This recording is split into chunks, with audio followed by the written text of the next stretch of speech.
네, 뉴스타트 2부 이어갑니다. 서울 남부구치소에 수감된 김건희 씨가 내일 특검의 출석 요구에 응하기로 했습니다. 특검은 구속 후 첫 조사 때와 마찬가지로 이번에도 공천 개입 의혹에 대한 질문을 이어갈 전망입니다. 안동준 기자의 보도입니다. 구속 수감된 김건희 씨가 오는 18일 오전 10시 특검에 출석하기로 했습니다. 김 씨가 구속된 이후 특검에 출석하는 건 이번이 두 번째입니다. 특검은 지난 14일 구속 이후 첫 조사가 끝난 뒤 김 씨에게 소환을 통보했습니다. 다만 특검이 소환을 통보한 시각에 변호인 접견이 예정돼 있어 실제 출석할지는 불투명했습니다. 이후 김 씨 측은 접견을 취소하고 최종적으로 소환에 응하기로 한 것으로 파악됐습니다. 특검은 구속 이후 첫 조사에서 공천 개입 의혹에 대해 준비한 질문의 절반가량만 소화했습니다. 김 씨 건강 상태를 고려한 건데 이 때문에 오는 18일 조사에서도 공천 개입 의혹에 대한 조사가 이어질 것으로 전망됩니다. 이런 가운데 김 씨 구속영장에서는 빠졌던 다른 의혹에 대한 수사에도 힘이 실리고 있습니다. 특검이 김건희 집사로 알려진 김예성 씨의 신병을 확보한 만큼 이른바 집사 게이트 수사는 의혹의 본류로 향할 것으로 보입니다.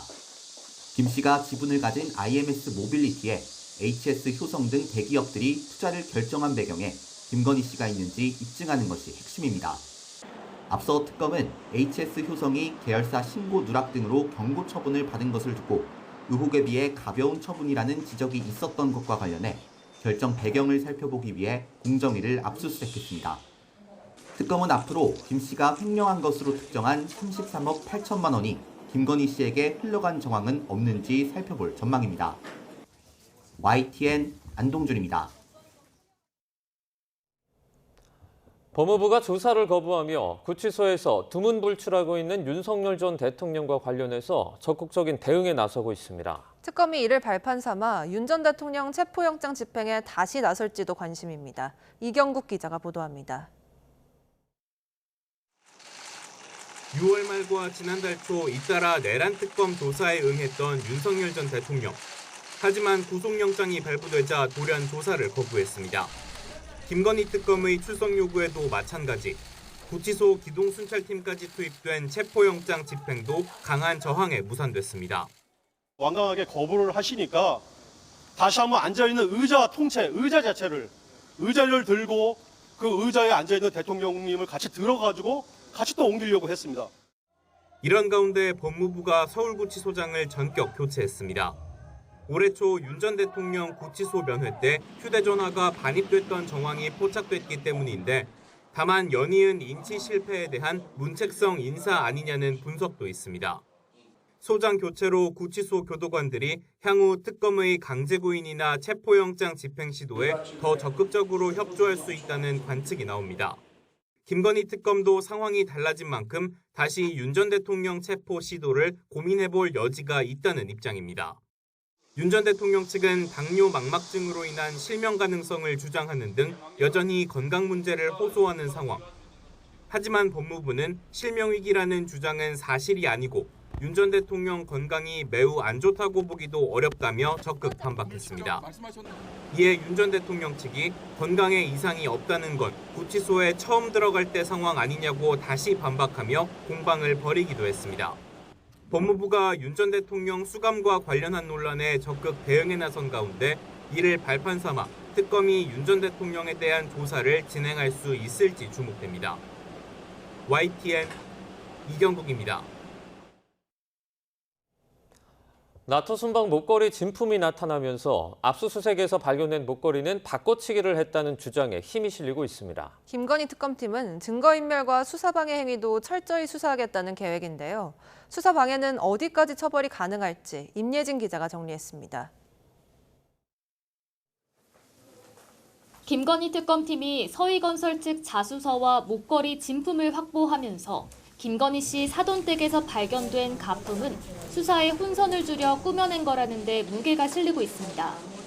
구속심사에서 두 목걸이를 함께 공개한 특검은 이어진 브리핑에서 수사 방해와 증거인멸 혐의에 대한 수사 의지를 드러냈습니다. 압수수색 과정에서 이와 동일한 모델의 가품이 김건희 씨 오빠의 인척 주거지에서 발견된 경우에 대하여 철저히 수사할 예정이며 김건희 씨를 비롯한 모든 관련자들의 수사 방해 및 증거인멸 혐의를 명확히 규명하겠습니다. 실제 김건희 특검법에 규정된 수사 대상에는 특검 수사를 방해하는 행위도 포함되어 있습니다. 그런데 김 씨가 특검에 거짓 진술을 하고 알리바이를 꾸몄다고 하더라도 증거인멸이나 수사 방해로 처벌하긴 어렵습니다. 현행법상 본인이 자기 범죄의 증거를 없애는 건 처벌하지 않기 때문입니다. 김 씨 변호인이 이 같은 내용을 인지하고 특검에 숨겼을 경우도 변론권의 범주로 해석될 수 있습니다. 다만 모조품 목걸이를 보관하고 있다가 장모 집으로 옮겼다는 김 씨의 오빠 김진우 씨와 그 장모 등에게는 증거인멸 혐의가 적용될 수 있습니다. 범죄 은닉죄가 본인은 해당이 안 되거든요. 그럼 그걸 도와준 사람이라든지 그런 사람들은 이제 처벌 대상이 될 수 있겠죠. 또 김건희 씨와 변호인이 이들에게 알리바이를 만들도록 적극 지시했다는 게 입증된다면 증거인멸 교사죄가 성립할 수 있습니다. 수많은 의혹의 중심에 있는 김건희 씨. 특검의 수사 방해까지 혐의점이 더 늘어날지 주목됩니다. YTN 임혜진입니다. 이재명 대통령은 첫 여름 휴가를 마치고 복귀한 뒤 한 주 동안 국정 현안들을 그야말로 속전속결 처리했습니다. 당장 이번 주 후반부턴 한일 한미 정상회담까지 굵직한 외교 현안들이 산적해 있는데 국익 중심 실용 외교가 시험대에 오를 전망입니다. 정인용 기자의 보도입니다. 이재명 대통령은 휴가 복귀 뒤 첫 월요일 광복절 특별사면 원포인트 임시 국무회의를 열었습니다. 다음 날 산업재해 대응책 모색 국무회의와 국가재정 절약간담회에 이어 광복절 경축식, 국민임명식까지 한 주 동안 숨가쁜 일정을 소화했습니다. 이제 이번 주 후반부터는 국익 중심 실용 외교에 집중합니다. 우선 오는 23일 이시바 시게루 일본 총리와 도쿄에서 취임 이후 두 번째 정상회담을 진행하는데 광복절 경축사에서 밝혔듯 일본을 상대로 과거사를 직시하도록 하면서 양국 사이 미래지향적 협력을 이끌어낼 수 있을지 주목됩니다. 특히 한일 모두 트럼프 정부의 통상 압박을 받는 만큼 회담을 계기로 공동 대응을 위한 의견 교환도 이뤄질 걸로 보입니다. 일본은 마당을 같이 쓰는 우리의 이웃이자 경제 발전에 있어서 떼놓고 생각할 수 없는 중요한 동반자입니다. 이어 오는 25일 열릴 한미 정상회담에서는 미국 측이 내밀 이른바 안보 청구서에 어떻게 대응할지가 관건으로 꼽힙니다. 국방비 증액과 중국 견제를 위한 주한미군 역할 재조정 등 민감한 사안들이 회담 테이블에 오를 수 있기 때문입니다. 또 관세 협상에서 합의했던 대미 투자 관련한 세부 조율도 이 대통령이 풀어야 할 숙제 가운데 하나로 남아 있습니다.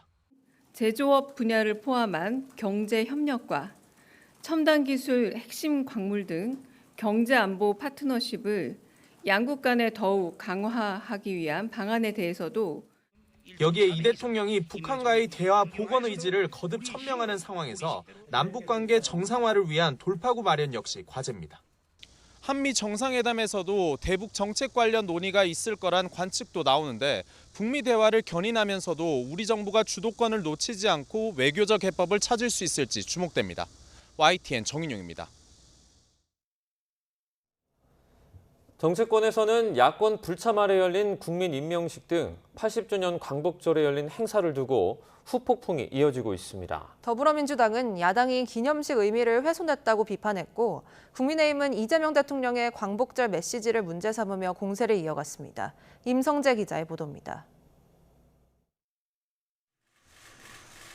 더불어민주당은 광복절 이튿날 국민의힘 인사들이 광복 80주년 행사에 재를 뿌리며 이 기념식 취지를 훼손했다고 비판의 목소리를 쏟아냈습니다. 특히 이재명 대통령의 광복절 경축사 도중 자리에서 일어나 조국 윤미향 사면 반대 연수막을 높이든 국민의힘 안철수 의원을 정조준했습니다. 광복절 기념식을 당대표 선거 홍보용으로 이용하는 정치적 쇼를 벌였습니다. 시대 정신을 되새기는 자리를 훼손한 것입니다. 송원석 비상대책위원장과 김문수, 장동혁 등 다른 당권주자들도 광복절 모욕 행태를 보인 건 마찬가지라며 야권 전체로 전선을 확대했습니다. 윤석열, 김건희 정권에선 말 한마디도 못하던 이들이 꼭두각시 같다면서 국민의힘을 싸잡아 광복 이후 태극기를 흔들던 친일 부역자와 다를 바가 없다고 비판했습니다. 여당의 주된 저격 대상이 된 안철수 의원은 매국 사면을 옹호하는 앞잡이들에게 정의봉이 약이라며 곧바로 맞받았고, 김문수 후보도 9.19 군사합의를 선제적 단계적으로 복원하겠다는 이 대통령 경축사를 콕 집어 김정은 대변인이 아니면 나올 수 없는 발언이라고 비난했습니다. 일체히 적대 행위를 하지 않겠다는 이 대통령의 대북 메시지를 겨냥한 당 차원 비판의 목소리도 나왔습니다. 북한이 허망한 개꿈이라 조롱하는 상황에서도 끝까지 화답을 기대하겠다고 하니 국민의 인내심을 시험하는 일입니다.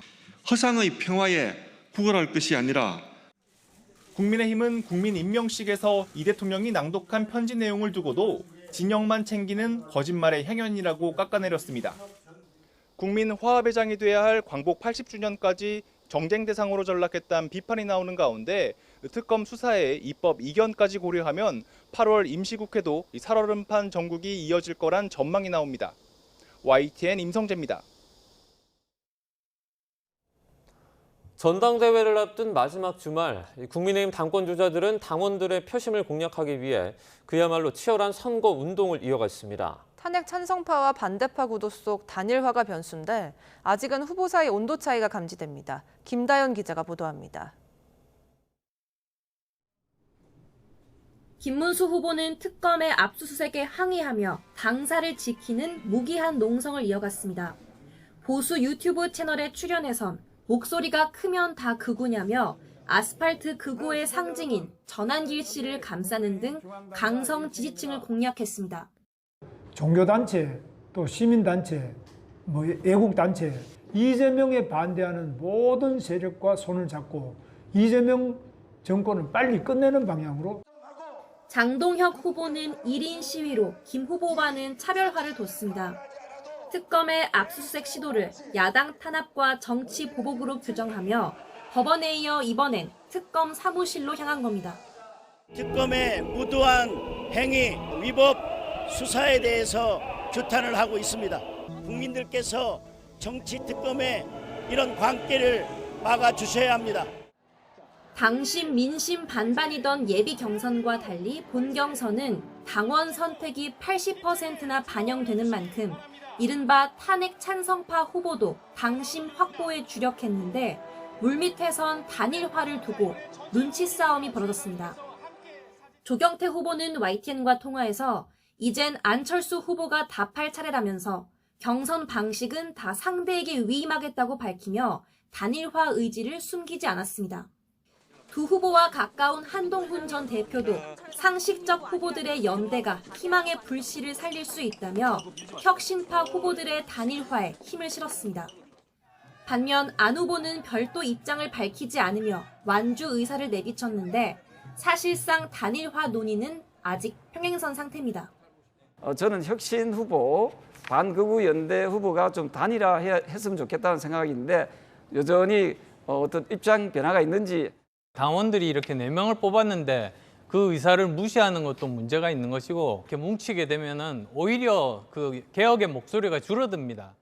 차기 당대표는 오는 22일 선출되는데 과반 득표자가 없으면 결선 투표를 거쳐야 합니다. 탄핵 반대파가 과반 확보에 사활을 거는 상황에서 탄핵 찬성파의 연대가 여전히 막판 변수입니다. YTN 김다연입니다. 국민의힘 8.22 전당대회를 앞두고 김문수, 안철수, 장동혁, 조경태 당대표 후보가 두 번째 TV 토론회에 나섭니다. 토론회에서는 윤석열 전 대통령과의 관계 설정과 특검 수사 등을 화두로 탄핵 반대파와 찬성파 후보 사이에 공방이 벌어질 것으로 예상됩니다. 차기 당대표는 당심과 민심 8대2의 비율로 오는 22일 선출이 됐는데 과반 득표자가 없으면 결선 투표를 거쳐 오는 26일에 결정됩니다. 광복절 연휴가 지나면 개점 휴업 상태였던 국회도 재가동이 되고 상임위와 본회의 역시 활발하게 열릴 전망입니다. 여의도에서 찍힌 국회의원의 휴대전화 사진 한 장은 금배지를 떨어뜨리게 할 정도의 결정적인 한 방이 되곤 합니다. 여의도의 휴대전화 잔혹사, 강민경 기자가 정리했습니다. 이재명 대통령의 후보 시절 비서실장으로 국정기획위원회 요직까지 맡은 새 정부 첫 법제사법위원장. 꽃길을 걷던 사선의 이춘석 의원을 한순간에 범죄 피의자로 전락시킨 건 이달 초 본회의장에서 찍힌 사진 한 장입니다. 보좌진 명의 계좌로 주식을 사고 파는 장면은 해명조차 무색한 차명 거래 의혹의 강력한 증거였습니다. SNS에 올린 그게 전부입니다. 그다 조사하면 밝혀질 거니까. 그 핸드폰이 보좌관 핸드폰이야. 같은 날 국민의힘 송원석 비대위원장도 눈웃음 이모티콘을 담아 용산에 사면 부탁 메시지를 보낸 게 포착돼 체면에 구겼습니다. 이 메시지 수신자였던 강훈식 대통령실 비서실장 역시 5년 전 국정감사장에서 모바일 게임을 하는 모습이 찍혀 곤욕을 치른 뼈아픈 과거가 있습니다. 공무 중 여성 나체를 검색하거나 골프 약속을 잡던 수많은 의원이 구설에 오르고 또 고개를 숙였습니다. 스마트폰 보급 15년, 이처럼 의원들 휴대전화는 여의도 사진기자들 타깃이 된 지 오래입니다. 가십으로 소모되는 경우가 대부분이지만 전국을 뒤흔드는 경우도 적지 않습니다. 윤석열 정부의 당무 개입 논란을 상징적으로 보여준 이른바 체리 따봉이 대표적입니다. 사적인 문자 내용이 저희 부주의로 인해서 유출 공개되어서 국민 여러분들께 심려를 끼쳐드린 점에 대해서 문재인 청와대 출신 의원의 이 메시지는 포털 사이트 통제 논란으로 번졌습니다. 사정이 이렇다 보니 사생활 보호 필름을 붙이는 건 기본이고 카메라를 피할 수 있는 나름의 명당도 공유되고 있습니다. 정보 유출을 조금이라도 막아보겠다는 건데 성능 좋은 망원 렌즈를 피하기엔 역부족입니다. 일부러 휴대전화를 노출시키는 노련한 정치인도 덜어 있지만 여의도에는 늘 숨기려는 정치인과 보려는 취재진 사이 팽팽한 긴장감이 흐릅니다. 금배지를 달았다면 공직자로서 부끄럽지 않은 자세를 유지해야 한다는 지적도 적지 않습니다. YTN 강민경입니다.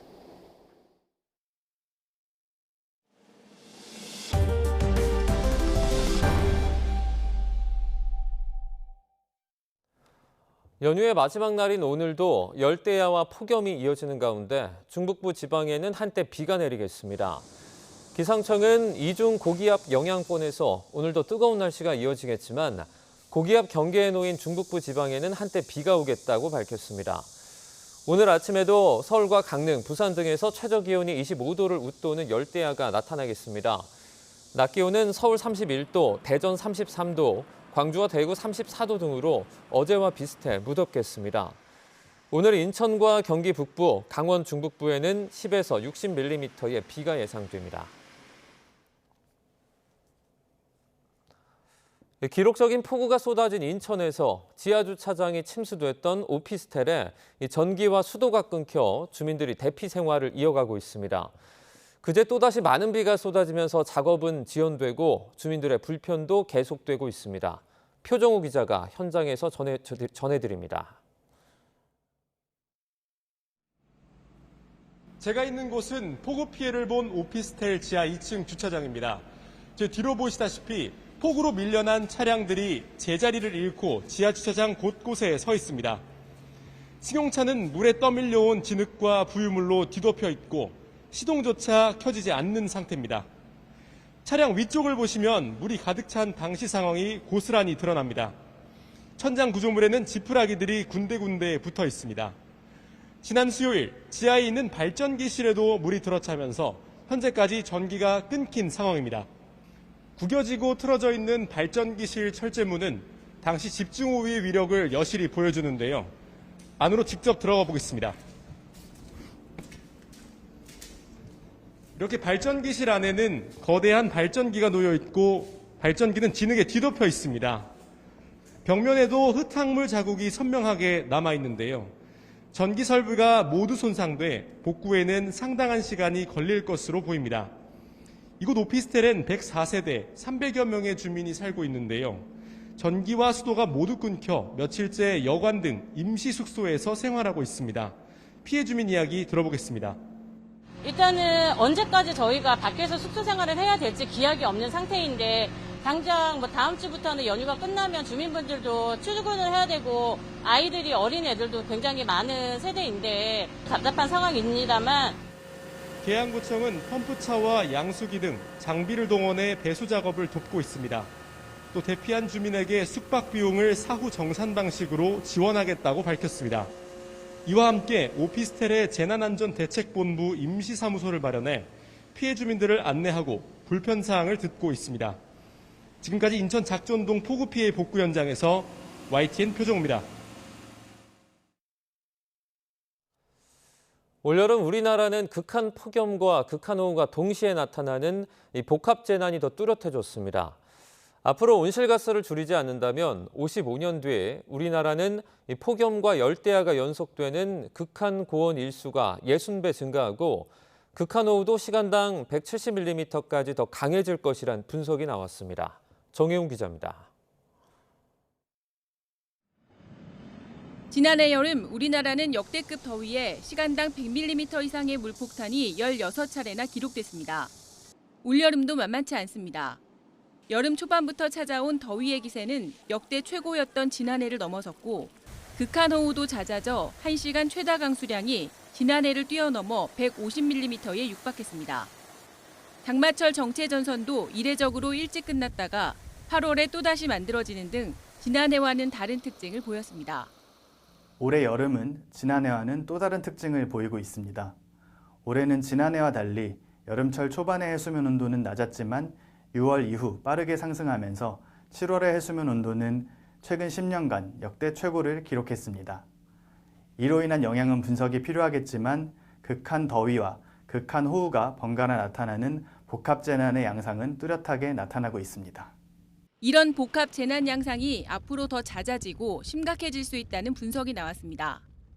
기후변화 시나리오를 바탕으로 예상한 우리나라 여름은 현재 97일에서 55년 뒤인 21세기 후반에 169일까지 늘어날 전망입니다. 1년 중 절반 가까이 여름이 차지하게 되는 겁니다. 밤낮 없이 이어지는 극한 더위는 더 강해질 것으로 우려됩니다. 기상청은 폭염과 열대야가 동시에 나타난 뒤 다시 폭염으로 이어지는 복합 극한 고온 일수가 15년 뒤엔 지금의 16배, 55년 뒤에는 최대 60배에 육박할 것으로 전망했습니다. 이에 더해 극한 호우를 나타내는 시간당 최다 강수량은 170mm 이상까지 늘어날 것이란 예상까지 나왔습니다. 지구온난화가 가속화되면서 폭염, 가뭄과 같은 극한 현상이 함께 발생하는 복합기후에 대한 피해가 증가함에 따라 국제적으로 관련 분야에 대한 관심이 높아지고 있습니다. 기상청도 이러한 복합 현상들의 미래 변화를 선제적으로 살펴보기 위해 기후변화 시나리오 기반의 복합 통합 극한 기후 지수를 만들어서 서비스하고 있습니다. 갈수록 악화하는 속도가 빨라지는 기후위기. 그 속에 매년 새로운 얼굴로 찾아오는 한반도 여름. 산업 전반을 포함한 거시적 정책뿐 아니라 한 사람의 생활 습관까지 아우르는 새로운 재난 대응책이 절실한 때입니다. YTN 정혜윤입니다. 15명의 사상자가 발생한 서울 제기동 다세대 주택 방화범이 구속됐습니다. 법원은 도망할 염려가 있다며 구속의 사유를 밝혔습니다. 최민기 기자입니다. 모자와 마스크를 쓰고 고개를 숙인 남성이 구속 전 피의자 신문에 출석하기 위해 법원으로 걸어옵니다. 12일 밤 서울 제기동 다세대 주택에 불을 지른 혐의로 체포된 30대 남성입니다. 방화 혐의 인정하세요? 의도가 있었습니까? 불을 왜 지르신 거예요? 피해자들에게 할 말 없습니까? 법원은 도망할 염려가 있다며 이 남성을 구속했습니다. 당시 화재는 40분 만에 진화됐는데 70대 남성 1명이 숨지고 주민 14명이 다쳤습니다. 불은 폐지가 쌓인 리어카에서 시작됐습니다.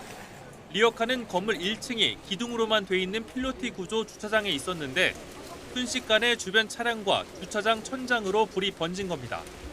건물 주차장에는 스프링클러도 없어 피해를 키운 것으로 보입니다. 입을 이제 막고 연기 마실까 봐. 네. 그래 이제 나를 데리고 내려갔는데 정신이 없어. 어떻게 내려갔는지. 경찰은 구속된 30대 남성을 상대로 정확한 방화 동기 등을 조사한 뒤 검찰에 넘길 방침입니다. YTN 최민기입니다. 경기 용인시에 있는 중학교 배수로 공사 현장에서 무너진 흙더미가 작업자 2명을 덮쳐 1명이 숨졌습니다. 경찰과 고용노동부는 사고 경위와 함께 안전조치가 충분했는지 조사하고 있습니다. 윤태인 기자의 보도입니다. 학교 현관 앞에 깊게 땅이 파여 있고 주변에 흙더미가 높게 쌓여 있습니다. 안전모를 쓴 고용노동부 관계자들이 현장을 살펴봅니다. 경기 용인시 처인구에 있는 중학교 공사 현장에서 쌓아둔 흙이 무너지며 작업자 2명을 덮친 겁니다. 노동자들은 1.8m 깊이 구덩이 안에서 우수관을 묻는 작업을 하다 사고를 당했습니다. 신고 내용이 흙이 무너져 고립, 작업자가 고립됐다 이런 식입니다. 흙더미에 깔린 노동자들은 사고 직후 현장 관계자들에게 구조됐습니다.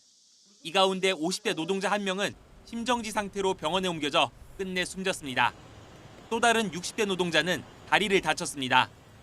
몰랐죠, 우리는. 꽈라락 하는 소리에 그냥 꼼짝없이 그냥 묻힌 거지. 나는 반이 묻혔고, 사망한 사람은 더 많이 묻혔고, 그래서. 경찰은 공사업체 관계자들을 상대로 사고 경위를 조사하고 있습니다. 최근 내린 비로 집안이 약해지면서 구덩이가 무너진 건 아닌지도 들여다보고 있습니다. 고용노동부도 인명피해를 막기 위한 안전조치가 충분했는지 조사에 나섰습니다. YTN 윤태인입니다. 이른바 일본 변호사 사칭 테러 협박이 3년째 40건이 넘게 이어지고 있지만 용의자를 특정하기는 어려운 상황인데요. 추적도 어려운 데다가 수사의 많은 부분을 해외 수사기관의 협조에 기대해야 하기 때문입니다. 배민혁 기자가 취재했습니다. 폭발물을 터뜨리겠다는 협박 이메일이 발송돼 경찰이 수사에 나섰습니다. 고척돔 경기장에 폭탄을 터뜨리겠다는 협박 메일을 받았다는 신고가 들어와 이번엔 서울올림픽공원 체조 경기장에 폭발물을 설치했다는 신고가 당국에 접수됐습니다. 지난 3년 사이 일본 변호사를 사칭한 테러 협박이 40건 넘게 반복되고 있습니다. 지난 2023년 이재명 당시 더불어민주당 대표를 겨냥한 협박부터 고척돔과 학교까지 대상을 가리지 않고 협박이 이어지고 있습니다. 얼마 전에는 올림픽 체조 경기장에 폭발물을 설치했다는 협박글로 인해 공연을 보려던 관객 2,000명이 대피했습니다. 인권위에도 가라사와 다카이로라는 일본 변호사 명의를 도용해 백화점을 폭파하겠다는 협박 팩스가 접수됐습니다. 국민적 불안과 공권력 낭비도 심각한 수준이지만 범인은 오리무중입니다. 국제 팩스의 경우 실제 발신 위치를 감추고 다른 번호로 오해할 수 있어 용의자 추적이 어려운 게 문제입니다. 최초 발신지가 일본인지 모든 협박이 동일범 소행인지도 확실치 않은 겁니다. 결국 일본 등 국제 공조가 필수적인데 시간이 오래 걸리는 것도 수사를 더디게 하는 요인입니다. 메일이나 팩스, 인터넷 자료는 신속한 증거 보존이 중요한데 다른 나라 수사기관의 협조를 얻기 위해 복잡한 절차를 거치다 보면 증거 확보도 쉽지 않습니다. 인터폴이라고 하는 거는 그 임의적인 조직이기 때문에 어떤 협조를 구한다라고 하는 이것에 이제 불과한 거고 지금 한계가 있는 상황으로 생각되는 거죠. 경찰은 지금까지 3차례 인터폴을 통해 일본 경찰에 공조 요청하고 5차례 국제 형사사법 공조를 요청하는 등 용의자 특정을 위해 노력하고 있다고 밝혔습니다. 하지만 협박과 국민 불안은 여전한 가운데 신속한 국제 공조 수사를 끌어내기 위한 정부 차원의 노력이 필요해 보입니다.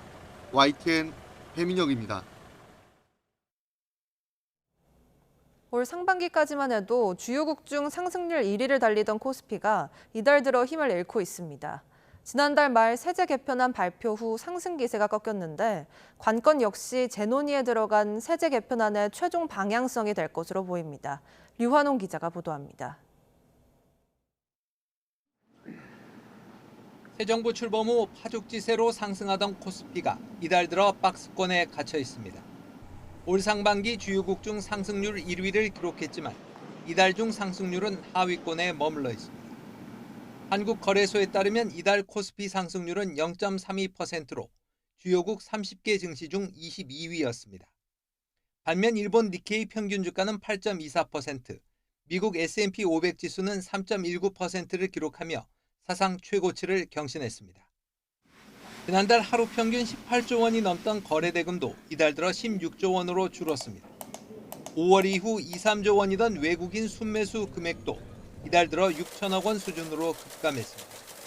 분수령은 지난달 말 세제 개편안이었는데 배당 소득 분리과세의 최고세율과 양도세 부과 대주주 기준을 놓고 시장의 실망감이 컸습니다. 특히 대주주 기준을 50억 원에서 10억 원으로 낮춘 것을 놓고는 반대 국민청원 동의가 5만 명을 넘어 국회가 재심의에 들어갔습니다. 여기에 2분기 상장사 실적이 시장 예상을 밑돌았던 점도 투자 심리에 부정적 영향을 줬습니다. 따라서 세제 개편안의 재논의 방향성이 코스피 향배를 결정짓는 주된 변수가 될 것으로 보입니다. 50억에서 30억으로 조정하는 방안은 주식시장에 큰 도움이 되지는 않을 것으로 볼 수 있을 것 같고요. 투자심리 차원에서는 원복이 되는 방안, 그러니까 기존의 50억 원의 어떤 기준을 유지하는 방안이 주식시장 투자심리 측면에서는 가장 큰 어떤 기대를 걸 수 있는. 기업들의 3분기 실적 못지않게 다음 달 미국 연방준비제도의 기준금리 결정도 중요한 변수입니다. 미 연준의 제롬 파월 의장이 오는 21일 잭슨홀 미팅에서 다음 달 금리 인하에 대한 신호를 내놓는다면 시장은 환호할 수 있습니다. YTN 유환홍입니다. 지난주 국내 주유소 휘발유와 경유 가격이 동반 하락했습니다. 한국석유공사 유가정보 시스템에 따르면 이달 둘째 주 전국 주유소 휘발유 평균 판매가는 전주보다 리터당 1.7원 내린 1,668.2원이었습니다. 경유 평균 판매가는 전주 대비 0.1원 내린 1,538.2원을 기록했습니다. 대한석유협회 관계자는 휘발유 가격이 안정세고 경유 가격도 하락세라서 이번 주에는 좀 더 큰 폭으로 떨어질 것으로 보인다고 말했습니다. 지난해 최대 실적을 냈던 5개 대형 손보사들이 대형 산불 피해와 자동차 보험 손해율 상승 등으로 올해 상반기엔 순이익 20% 감소를 기록했습니다. 보험업계에 따르면 삼성화재와 메리츠화재, 현대해상과 DB손해보험, KB손해보험 등 손해보험 상위 5개사의 단기 순이익이 3조 8,572억 원으로 1년 전보다 19.7% 감소했습니다.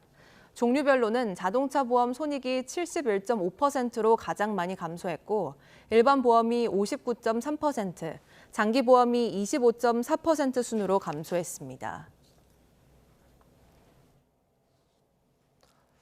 북한의 광복 80주년 행사는 러시아와의 밀착을 대내외에 과시하는 선전 무대로 채워졌습니다. 김정은 국무위원장도 대남 대미 메시지 없이 러시아와의 결속만 강조를 했는데 주변국 정세를 관망하려는 의도란 해석이 나옵니다. 나혜인 기자입니다. 평양 개선문 광장에서 치러진 북한의 광복 80주년 행사는 러시아 국가 연주로 막을 내렸습니다. 러시아 하원 의장이 대규모 사절단을 이끌고 참석한 가운데 분위기는 사실상 공동 기념식을 방불케 했습니다.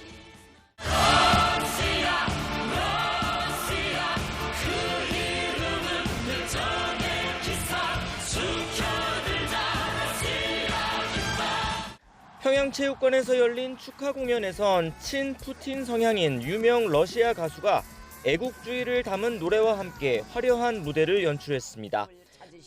김정은 국무위원장은 2차 세계대전 당시 일본군과 싸우다 전사한 소련군을 추모하는 해방탑을 찾아 헌화하기도 했습니다.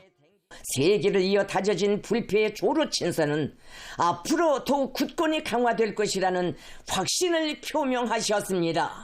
광복절 전야 공개 연설 때와 마찬가지로 대남, 대미 메시지는 없었고 대화를 바라는 이재명 대통령의 광복절 경축사에도 별다른 반응을 보이지 않았습니다. 동생 김여정 노동당 부부장의 담화로 대남 적대 기조를 분명히 한 상황에서 추가 언급을 자제한 채 내부 결속에 집중한 모습입니다. 우크라이나 휴전을 논의한 미러 정상회담 상황을 고려해 관망세를 취한 거란 분석도 나옵니다. 종전 협상의 시기가 어느 정도가 될 건지, 만약 전쟁이 길어진다면 북한한테 얼마나 또 지원을 받아야 될 건지, 미러 정상회담에 앞서도 북한과의 그런 조율이 있지 않았나. 광복 80주년 이 대통령은 북측 체제를 존중한다며 대화 의지를 밝혔지만 곧바로 한미 연합훈련과 한일, 한미 정상회담이 예정돼 있는 만큼 북한의 호응 여부는 시간을 갖고 지켜봐야 할 것으로 보입니다. YTN 나인입니다. 인구가 가장 많은 나라 인도는 길에서 떠도는 개도운에서 우리나라 인구보다 수가 많다 보니 개물림 사고가 한 해에 무려 370만 건이나 발생합니다. 최근 개에 물린 어린이가 숨지는 등 공포가 커지자 대법원이 수도 뉴델리에서 떠돌이 개를 영원히 격리하라고 명령했습니다. 김종욱 기자입니다. 주택가에도 도로에도 쇼핑가에도 어딜 가나 일상처럼 마주치는 떠돌이개. 거리에서 개에게 먹이를 주는 모습도 흔합니다. 떠돌이개 먹이 주는 곳이 따로 있는가 하면 동물을 친절히 대하라는 표지판도 있습니다. 뉴델리의 떠돌이개는 50만에서 100만, 인도 전역엔 5,250만 마리로 추산됩니다. 수가 워낙 많다 보니 개에게 물리는 사고가 뉴델리에서만 매일 2,000건, 지난 한 해 인도 전역에서 370만 건 발생했습니다. 최근 6살 소녀가 떠돌이개에 물려 광견병으로 숨지기까지 했습니다. 하지만 인도에선 떠돌이개를 죽이거나 광견병에 걸린 개를 안락사시키는 게 금지되어 있습니다. 공포가 확산하자 대법원이 뉴델리의 떠돌이개를 영구 격리하라는 고강도 처방을 내렸습니다. 떠돌이개를 모두 붙잡아 중성화 수술 뒤 적절한 인력과 CCTV 감시 체계를 갖춘 보호소에 보내라고 시 당국과 시민단체에 명령하고 격리를 방해하면 엄하게 처벌한다고 밝혔습니다. 델리주의 장관은 광견병과 떠돌이 동물에 대한 두려움에서 벗어나게 하는 조치라며 포획 절차를 시작한다고 밝혔습니다. तरी बिल्कुल हटाने चाहिए क्योंकि होता क्या जनरली जैसे हम जा रहे हैं कहीं बाइक जा रहे हैं तो खाना पब्लिक उसको जो है ना खाना दे उनको डालते हो जगह जगह तो वहाँ से निकलते हैं उनको लगता है कि हम उनका कुछ कर रहे हैं वो एकदम से अटैक मारते हैं. 동물 보호 단체 등에선 반대 목소리도 나옵니다. And what about the lives of the dogs which have been picked up? Who is going to tell us, give us feedback about it? 대법원은 개물림 사고에 개입하지 말라는 동물 애호가와 활동가들을 향해 광견병 피해자들을 회복시킬 수 있느냐고 되물었습니다. YTN 김종우입니다. 파키스탄 북서부에서 이틀 동안 쏟아진 기습폭우 사망자가 300명을 넘어서면서 비상사태가 선포됐습니다. 구호품을 수송하던 헬기까지 추락해 탑승자 전원이 숨지기도 했습니다. 정유신 기자의 보도입니다. 계곡에서 내려온 흙탕물이 마을을 향해 무섭게 휘몰아칩니다. 거센 물살에 주변 바위까지 한꺼번에 휩쓸고 갈 정도입니다.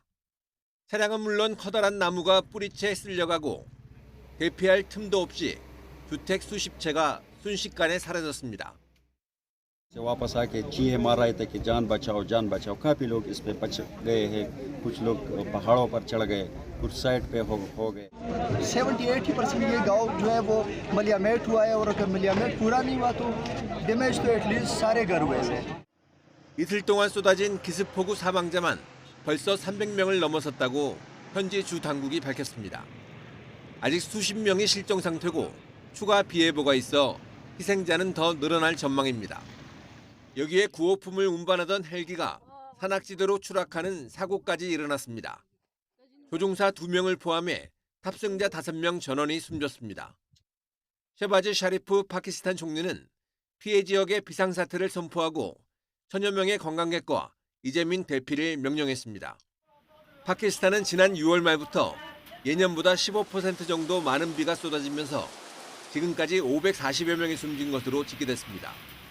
전문가들은 최근 국지적으로 쏟아지는 이른바 구름폭우 피해가 커지고 있다고 지적합니다.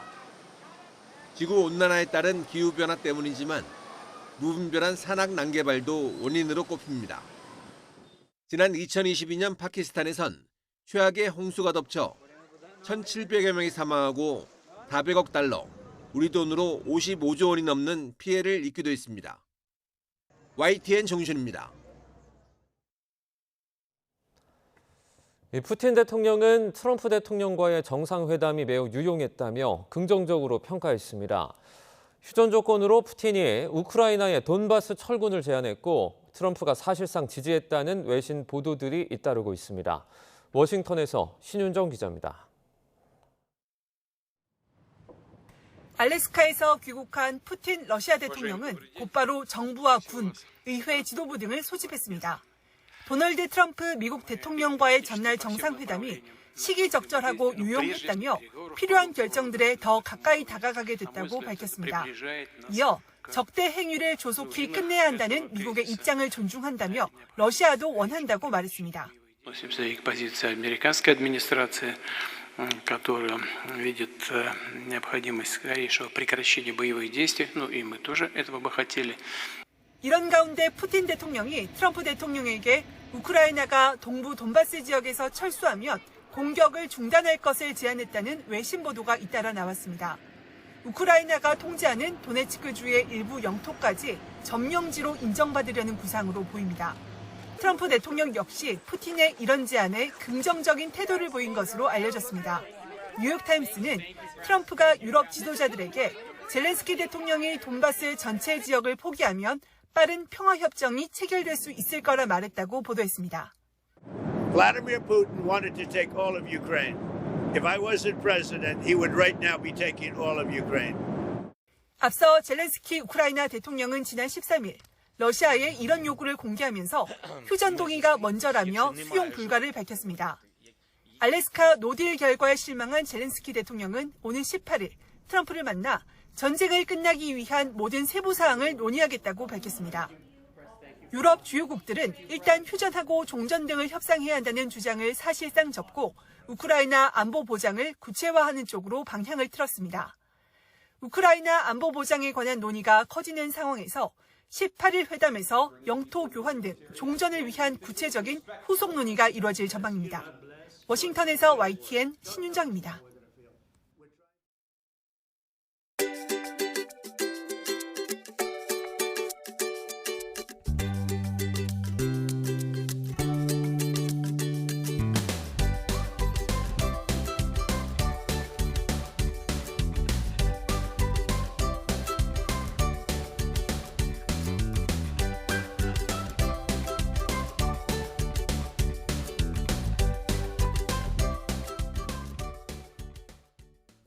전어가 제철을 맞았습니다. 제철을 맞은 전어는 미식가들의 입맛을 사로잡는 별미인데요. 남해안에서는 전어잡이가 한창이라고 합니다. 이명준 기자가 전어잡이 현장에 다녀왔습니다. 삼천포 신항에서 배를 타고 20분. 비토섬 인근 바다에 다다르자 조업이 한창입니다. 남해안 특산물인 전어를 잡는 겁니다. 지난달 중순 금어기가 해제되며 전어잡이 어민들의 손길이 분주해지고 있습니다. 그물로 건져 올린 은빛 전어는 한눈에 봐도 싱싱합니다. 올해는 풍어에 대한 기대감도 큽니다. 7월 16일부터 이렇게 저희들이 전어 조업을 시작했는데 작년에 비해서는 지금 올해 조과가 훨씬 좋은 것 같고요. 요 추세라면 지금 물도 이제 좋아지고 하니까 전어는 아마 올해 조업은 괜찮을 것 같은 느낌이 들고 있습니다. 회, 무침, 구이 등 다양한 조리법으로 마음껏 즐길 수 있는 축제도 열려 미식가를 유혹하고 있습니다. 지금 자연산 전어 축제장에 오시면 무침과 구이와 생선의 3종 세트를 드시면 한꺼번에 3가지 맛을 다 즐길 수가 있습니다. 많이 오셔서 우리 전어 맛있게 많이 드시고. 맛이 좋아 일단 돈 주고 사 먹고 본다 해서 이름 붙여진 전어. 남해안 전어잡이는 오는 10월 말까지 이어질 예정입니다. YTN 임영준입니다. 프로야구 두산이 기아에 이틀 연속 끝내기 승리를 따냈습니다. 9회 말 대타 김인태가 역전 2타점 적시타를 쳐냈습니다. 이경재 기자입니다. 두산이 2대1로 앞선 9회 초. 기아 위즈덤이 두산 김태균의 슬라이더를 힘껏 잡아당겨 왼쪽 담장을 넘깁니다. 130m를 날아가 관중석 맨 끝에 떨어졌습니다. 기아는 나성범의 볼넷에 이어 김태균이 담장을 직접 때리는 역전 적시타까지 날렸습니다. 그러나 승리를 눈앞에 둔 기아도 마무리 정혜영이 흔들렸습니다. 9회 말 원아웃 만루 위기를 내주고 마운드를 조상우에게 넘겼습니다. 두산은 여기서 대타 김인태가 오른쪽 선상에 떨어지는 2루타를 날려 주자 2명이 차례로 홈을 밟았습니다. 전날 연장 11회 안재석의 홈런에 이어 두산은 이틀 연속 짜릿한 끝내기 승리를 따냈습니다. 짜릿하네요. 예, 짜릿합니다. 맨날 뛰어나가는 것만 했던 것 같은데 선수들이 저한테 오는 거 보니까 더 기분이 좋았던 것 같습니다. 치열한 선두 싸움을 펼치는 LG와 한화는 모두 패했습니다. SSG는 에레디아의 말루포 등 장단 14개 안타를 몰아쳐 LG를 10대 7로 물리쳤습니다. 한화는 8회 초 노시환이 2개째 투런 홈런을 터뜨려 6대6 동점을 만들었지만 NC는 곧바로 8회 말에 천재환과 김희집이 연속 타자 홈런을 날려 9대6으로 승리했습니다. 삼성은 6회까지 1실점한 선발 최현태와 홈런 포함 4안타를 들은 구자욱의 활약을 앞세워 롯데를 8연패 늪에 빠뜨렸습니다. 키움은 선발 하영민이 7회까지 2점만 내주고 호투한 데 힘입어 KT를 4대3으로 꺾고 3연승을 달렸습니다. YTN 이경재입니다. 고등학생 소설가 백은별 양이 최근 1억 원을 기부하며 최연소 고액 기부자가 됐습니다. 작품을 위한 사전조사나 독자와의 소통은 물론 도서 출간도 SNS와 인터넷 플랫폼을 활용하며 청소년 문학의 새로운 판도를 열고 있습니다. 신지원 기자가 보도합니다. 청소년 자살 문제를 다룬 장편 소설 시한부. 초능력자의 사랑 이야기 윤슬의 바다를 집필한 2009년생 백은별 양. 자살 유가족 지원 재단에 기부한 1,000만 원을 시작으로 최근 사랑의 열매에 1억 원을 기부하며 최연소 고액 기부자 명단에 올랐습니다. 부모님이 어렸을 때부터 좀 많이 베풀면서 살아야 된다. 제 이름 뜻도 약간 많이 나누고 살아라 이런 뜻이거든요. 마늘은의 나눌 별자여서. 어엿한 베스트셀러 작가지만 평소에는 유튜브와 틱톡 등 SNS 활동을 즐기고 외모에도 관심 많은 영락없는 10대 소녀입니다.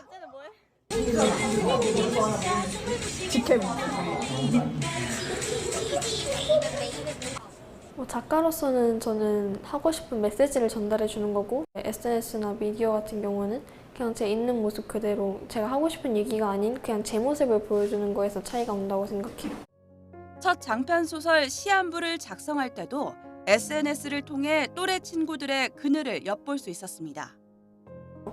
자의 계정이 그런 게 따로 막 운영을 하는 사람들이 있는데 그런 것도 SNS에서 찾아보면서 취재를 했었고 그 주변에 또 힘들어 해가지고 SNS에 올리는 친구들 있으면 또 물어보고 누군가는 이것 때문에 아파하고 있고 힘들어하고 있는데 내가 이걸 외면해놓고 책을 쓸 수 있을까 하는 생각이 들어서 다 봤었어요. 출판 과정에서도 인터넷 크라우드 펀딩과 자가 출판 플랫폼을 활용했습니다. 작가가 되기 위해서는 문학 공모전을 거쳐 등단하거나 기성 출판사를 통해야 한다는 낡은 공식을 깨뜨린 겁니다.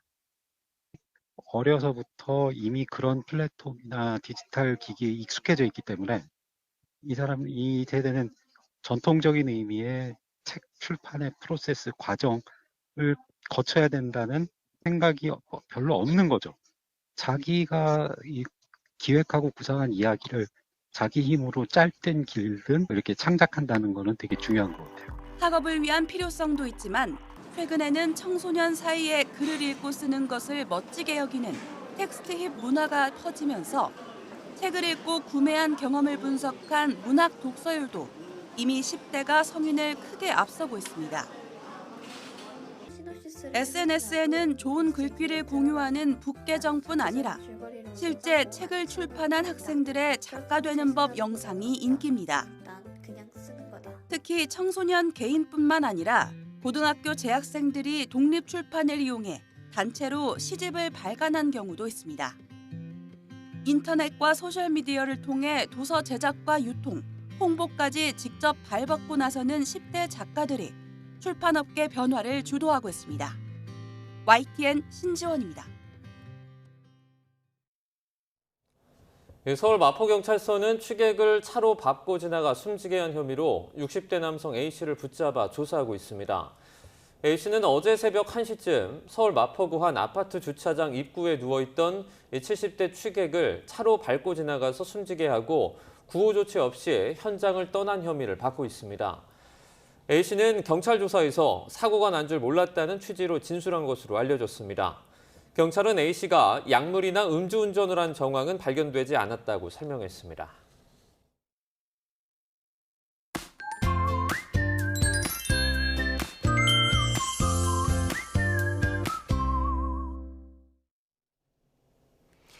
이번 광복절 연휴 내내 무더운 날씨가 이어지고 있습니다. 전국 대부분 지역에 폭염특보가 발효 중인 가운데 현재 서울 기온은 26.2도를 보이면서 열대야가 나타났고요.